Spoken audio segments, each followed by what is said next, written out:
Hi, it's Michael Whitehouse with your Motivational Minute. So my friend Alex asked me to talk about proactive scheduling because a lot of people are home now and it can be difficult to keep track of what you're supposed to be doing, from 1 hour to the next when you don't have those obvious things of time to go to work, time to do this, time to do that.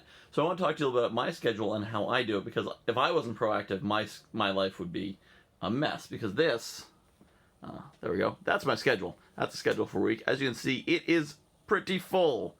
If you go on my Calendly right now and try to get a half-hour appointment, I believe it'll give you 3 or 4 options for the entire week. Very full. So you need to be proactive, whether you're as busy as I am or you're not as busy.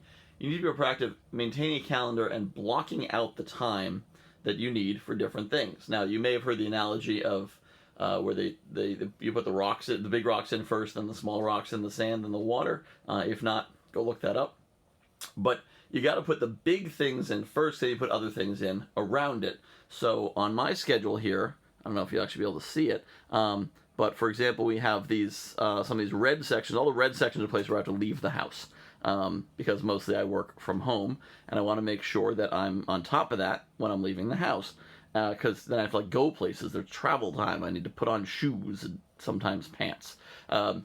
I also have certain regular occurrences. I'm the president of the Groton Rotary Club, so I put in for weeks ahead of time. There is Rotary, which I want to make sure is in there. There's other things like Toastmasters that I've got in there, my RTM meetings, taking my daughter to school. Those sorts of things are pre-blocked in there. The next thing I want to put in there is my client meetings, making sure I take care of them every week. I mean, they get to meet with me every single week. They're one-on-one clients. They get my priority attention. I want to make sure they get in there first before anyone else. Then everything else is going to fill in. Now, for me, using Calendly, people who want to meet with me to talk about potentially working with me or joining the Guy Who Knows a Guy Academy, they can just click on a link, put themselves in my calendar. This is why it's so important that I am proactive and I do control my schedule. Now, you probably don't have people, although you may, who can actively put things into your schedule without talking to you first. But whether you do or not, things will get into your schedule one way or another, whether it's with Calendly or just with things come up. So if you take control of your schedule proactively, that's how you make sure that after a week has gone by, you say, okay, I did what I wanted to do, more or less. Another key trick that I learned from one of my coaches, Michelle Jacobic, is on Sunday night, set 1 or 2 goals. 1 or 2, not 10, 1 or 2, that by the end of the week, you're going to say, I got these 2 things done.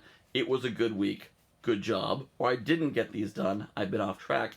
It gives you a way to check in and make sure that you've made progress during that week. But on the scheduling side, again, you want to block out, detailed time blocks and have a sense of where are different things going to go, when are they going to happen, how long are they going to take. And then you also notice I have a to-do list. Oops, right there.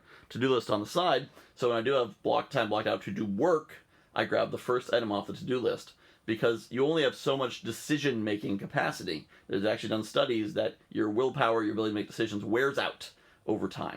And if you use it up, then you don't have it for later, and you actually have less willpower. So you're more likely to do things you shouldn't do, not do things you should do. So if you make your decisions ahead of time, okay, this block, 10 to noon, is work. Here's my to-do list. Grab the first item off it. Get it done. Don't think about it. Don't say, I don't know if I want to do that. Just do it. Do it. Do it. You'll spend more time thinking about what you want to do than actually doing it. So I'm Michael Whitehouse. Hopefully these tips have been helpful. Please leave in the comments if something else you'd like me to talk about or something else you would find valuable. And I thank you for watching.